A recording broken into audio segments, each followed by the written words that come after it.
సమాధానం ఏం చెప్పాలో తెలియక, మీ దగ్గర సబ్జెక్ట్ లేక, ఒక అవగాహన మీకు ఒక డిపార్ట్మెంట్ మీద మీకు ఒక అవగాహన లేక ఇష్టం వచ్చినట్టు వాళ్ళని మాట్లాడేస్తున్నారు, ఇష్టం వచ్చినట్టు అనేస్తున్నారు. ఏది పడితే అది డిఎస్సి గురించి మాట్లాడితే ఈ మెగా డిఎస్సిలో 2000 పోస్టులు గిరిజనుల కోసం ఇచ్చేసామని చెప్పేసి నిజంగా సిగ్గుతో తలదించుకోవాలి మీరు. ఎందుకంటే ఇలాంటి మాటలు మాట్లాడుతున్నందుకు. మెగా డిఎస్సిలో 2000 పోస్టులు గిరిజనుల కోసం ఇచ్చేసారా? ఏం మాట్లాడుతున్నారండి? ఇప్పటికైనా అవగాహన కల్పించుకోండి డిపార్ట్మెంట్ మీద. సబ్జెక్ట్ తెచ్చుకోండి, డేటా తెప్పించుకోండి.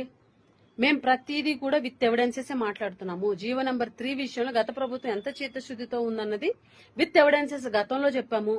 నిన్న ఎమ్మెల్సీ గారు కూడా చెప్పారు. ఇప్పటికీ మేము అదే స్టాండ్ అయి ఉన్నాము. మేము మీకు ఛాలెంజ్ విసురుతున్నాము. జీవో నెంబర్ 3 విషయంలో మీరు చర్చకు సిద్ధమా? టైము డేట్ మీరే చెప్పండి, అక్కడ కలుద్దాం. Thank you.